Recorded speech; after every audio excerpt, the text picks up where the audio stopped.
नमस्कार श्रोते हो. एक व विज्ञानेशाची या आपल्या यूट्यूब चॅनलमध्ये आपणा सर्व श्रोत्यांचे अगदी मनापासून स्वागत. श्रोते हो, आजच्या भागात आपण ज्ञानेश्वरीचा अध्याय 8 यामधील 140च्या पुढील ओव्या घेणार आहोत. ओम नमो ज्ञानेश्वरा. अलंकापुरी पुण्यभूमी पवित्र, तेथे नांदतो ज्ञानराजा सुपात्र.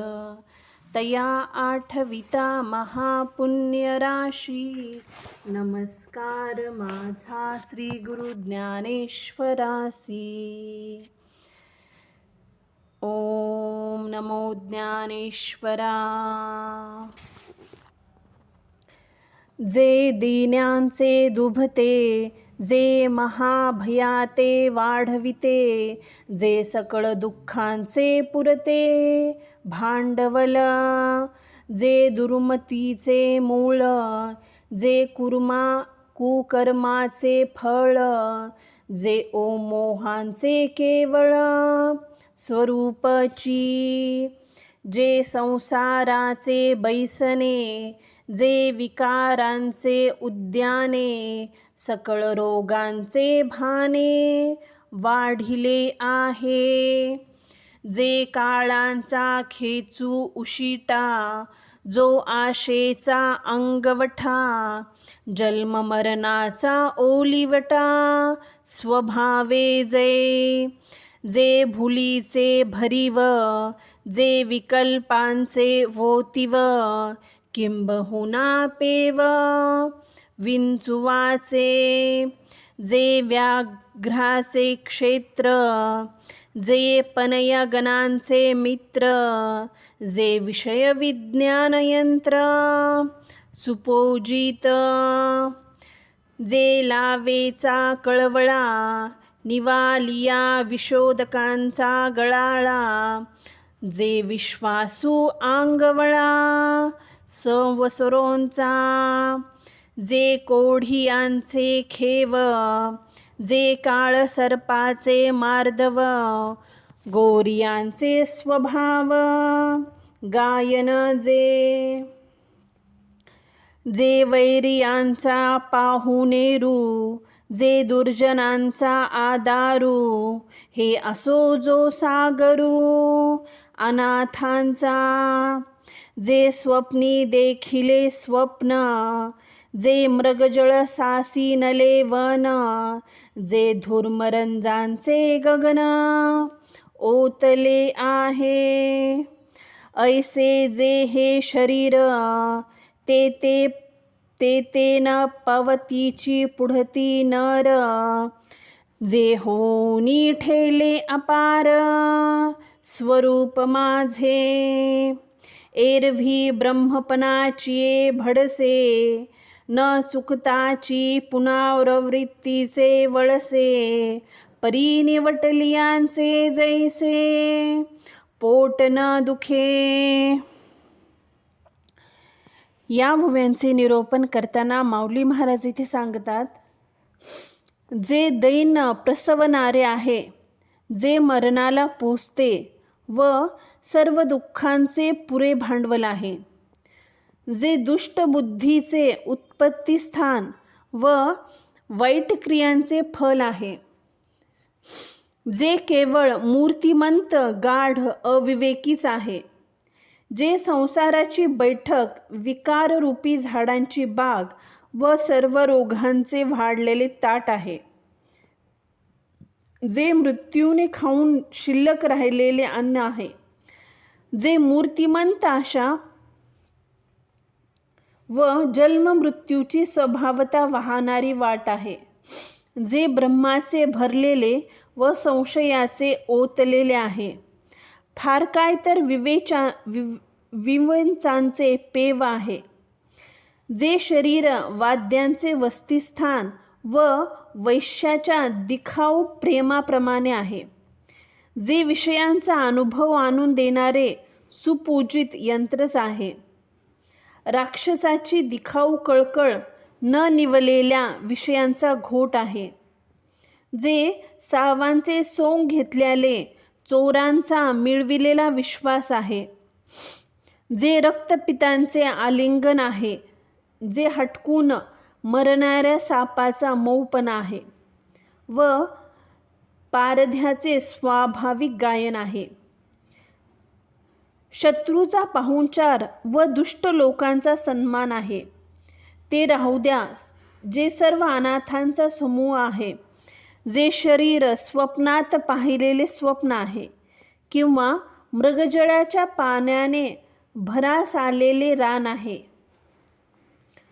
धुरांच्या कणांनी बनविलेले आकाश आहे, असे जे अनर्थकारक व खोटे शरीर, ते जे पुरुष माझे अमर्याद स्वरूप होऊनच राहिलेले आहेत, त्यास पुन्हा प्राप्त होत नाही. सहज विचार करून पाहिले तर ब्रह्मपदाचा थोरपणा जरी प्राप्त झाला तरी त्यांना जन्म मरण फेरे चुकले नाहीत. जसे मेलेल्या माणसाचे पोटच दुखत नाही.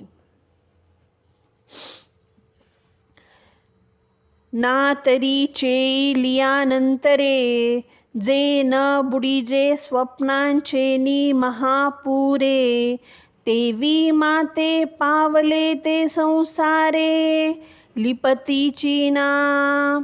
एरव्ही जगदाकारांचे सिरे जे चिरस्थायींचे धुरे, ब्रह्मभुवन गाचवरे लोकचळांचे. जिये गावींचा पहारू दिवोवरी, एका अमेंद्रांचे आयुष्य न धरी, विळोनी पाती उठी एकसरी 14 जणांची. जये चौकडिया सहस्त्र जाये, त्या ठाई ठावो विळोची होये, आणि तैसेची सहस्त्रवर्ये पाहे. रात्री जेथ एवढे अहोरात्र जेथीचे, तेने न लोटती जे भाग्यांचे, देखती ते स्वर्गीचे चिरंजीव. येरा सुरगणांची नवाई, विशेष सांगावी एथ काही, मुद्दल इंद्रांचीच दशा पाही. जे देहांचे 14 परिब्रह्म यांची याही 8 पहारांते, आपुलिया डोळा देखते, जे आहाती गातया ते अहोरात्रविद म्हणिपे. तिये ब्रह्मभुवनी दिवसी पाहे, त्यावेळी गगना केही न समाये, ऐसे अव्यक्तांचे होय व्यक्तविश्व. जागा झालेला मनुष्य स्वप्नातील महापुराने बुडत नाही, तसे माझ्या स्वरूपी प्राप्त झाल्यावर ते पुन्हा संसारात लिप्त होत नाहीत. जगदाकारांचा शिरोभाग व सर्व चिरस्थानी पदार्थात श्रेष्ठ व स्वर्गादी लोकपरवृत्तांचे शिखर जे ब्रह्मभुवन म्हणजे सत्यलोक. ज्या सत्यलोकरूपी गावाचा एक प्रहर दिवसापर्यंत एका इंद्राचे आयुष्य टिकत नाही, जेथे एका दिवसात 14 इंद्रांची पंगत उठते. 4 युगांच्या जेव्हा 1000 फेऱ्या होतात तेव्हा ब्रह्मदेवाचा 1 दिवस होतो. याचप्रमाणे 1000 चौकड्या भरल्या म्हणजे तेथील 1 रात्र होते.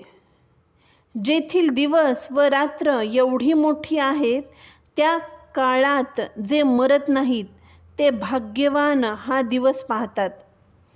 जे स्वर्गातील चिरंजीव होत. इतर देवांचे आश्चर्य काय सांगू. देवांचा मुख्य राजा जो इंद्र, त्याचीच दशा पहा की ब्रह्मदेवाच्या एका दिवसात 14 इंद्र होतात, परंतु ब्रह्मदेवांचे 8 प्रहर जे आपल्या डोळ्यांनी पाहतात त्यांना अहोरात्र असे वैत्य म्हणतात. ब्रह्मदेवांचा दिवस जेव्हा उगवतो तेव्हा ज्यांची मोजदाद करता येत नाही असे लीन असलेले जग साकार होते. श्रोते हो, इथे आपल्या ज्ञानेश्वरीच्या अध्याय 8 यामधील 160व्या पूर्ण झालेल्या आहेत. झालेली सेवा मी सद्गुरू ज्ञानेश्वर माऊली यांच्या चरणी समर्पित करते. व्हिडिओ आवडल्यास प्लीज चॅनलला लाईक, शेअर आणि सबस्क्राईब जरूर करा. व्हिडिओ कसा वाटला हे कमेंट करून जरूर कळवा. धन्यवाद. ओम नमो ज्ञानेश्वरा.